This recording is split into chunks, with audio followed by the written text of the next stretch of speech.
Assalamualaikum warahmatullahi wabarakatuh. Perkenalkan, saya Nisa Nabila Kaira dengan NIM 2203359. Di sini saya akan menjelaskan tentang proyek yang saya bikin mata kuliah AI Assessment berbasis komputer. Di mana di sini saya membuat AI Assessment berbasis Google Set. Materi yang saya pilih yaitu gelombang elektromagnetik. Di mana di Google Set ini untuk asesmen fisika di kelas 12, di mana terdapat home. Home itu eh,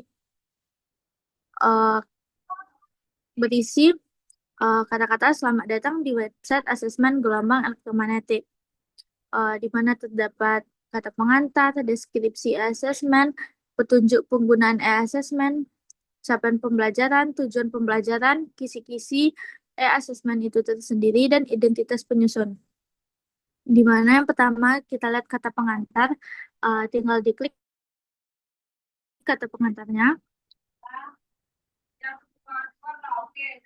Eh, Kata pengantarnya berisi yaitu selamat datang di laman pembelajaran gelombang elektromagnetik, di mana situs ini dirancang untuk membantu Anda memahami salah satu konsep penting dalam fisika yang hadir di kehidupan sehari-hari, dari cahaya, sinyal Wi-Fi, hingga teknologi medis. Melalui penjelasan singkat, ilustrasi, dan aktivitas belajar, kamu berharap Anda dapat mengenal prinsip dasar gelombang elektromagnetik serta manfaatnya bagi perkembangan teknologi modern. Selanjutnya, setelah kata pengantar terdapat deskripsi assessment. Uh, Lalu langsung saja kita ke asesmennya itu tersendiri. Sebelumnya deskripsi asesmen ini disusun untuk membantu peserta didik. Maaf, deskripsi asesmen.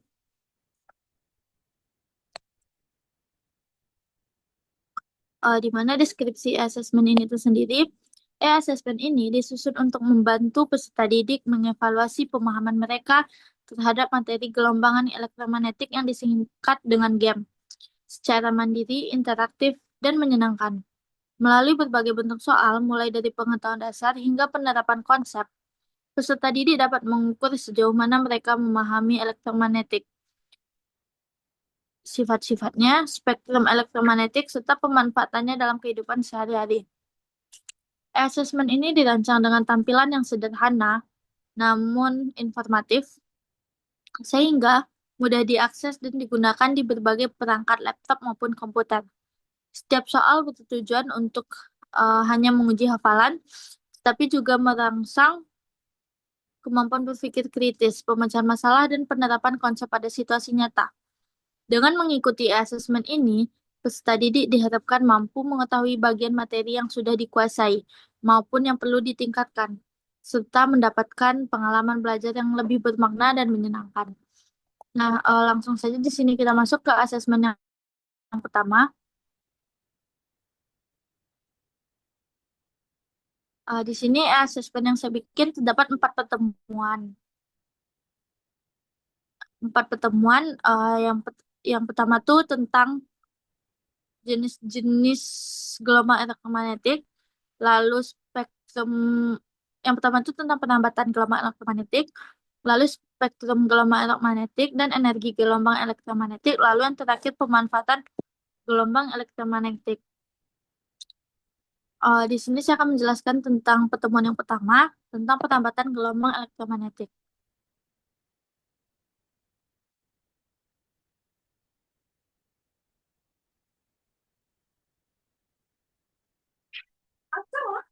Di mana dapat pertama yaitu gelombang elektromagnetiknya melalui LKPD, di mana tujuan pembelajarannya yaitu menyelidiki spektrum dan sumber radiasi gelombang elektromagnetik. Untuk petunjuk belajarnya, pertama, bacalah secara cermat petunjuk dan langkah-langkah sebelum melakukan kegiatan. Lalu, bacalah buku-buku fisika kelas 12 dan buku lain yang relevan dengan materi radiasi elektromagnetik. Lalu, tanyakan pada guru jika ada hal-hal yang kurang jelas, di mana terdapat informasi pendukung di LKPD-nya, yaitu Spektrum gelombang elektromagnetik memiliki frekuensi gelombang yang berbeda-beda. Berdasarkan frekuensi gelombang inilah dapat diketahui sifat atau karakteristik gelombang. Rentang frekuensi tertinggi sinar gamma hingga frekuensi rendah yaitu radio. Tanpa adanya keterkaitan erat antara gelombang elektromagnetik dengan kehidupan sehari-hari, dari manfaatnya untuk kehidupan ada juga dampak bahaya terhadap manusia sendiri. Di mana kegiatan pertama berisi yaitu terdapat tujuan kegiatan yang pertama yaitu menyelidiki spektrum dan sumber radiasi gelombang elektromagnetik. Terdapat diagram spektrum elektromagnetik di bawah ini. Lalu terdapat beberapa pertanyaan-pertanyaan di mana pertanyaannya itu dari diagram tersebut jenis gelombang elektromagnetiknya diketahui, lalu panjang gelombangnya kita isi sendiri, lalu frekuensinya kita isi sendiri. Di sini bisa diisi langsung. Nah, misalnya 0,98 atau 1,423. Nah, setelah itu bisa dihapus lagi kalau jika ada salah. Jadi isinya langsung saja. Lalu pertanyaannya, yang kedua, apa urutan yang benar dari spektrum elektromagnetik di atas dari frekuensi kecil ke frekuensi besar? Nah, di sini Anda tinggal mencentangnya. Yang mana yang betul tinggal diklik. Nah, di sini terdapat perbedaan yang mana yang Anda isi.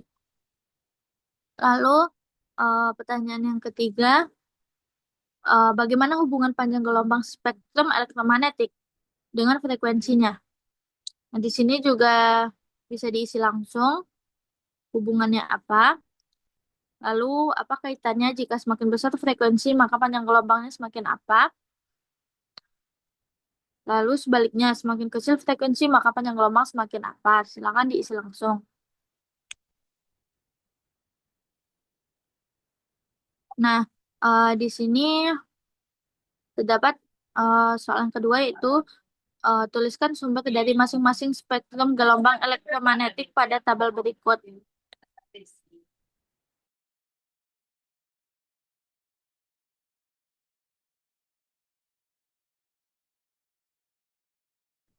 Nah, sekian uh, ELKPD dari pertemuan pertama. Sekian saya dapat jelaskan. Apabila ada kekurangan, mohon dimaafkan. Wabillahi taufiq walhidayah. Assalamualaikum warahmatullahi wabarakatuh.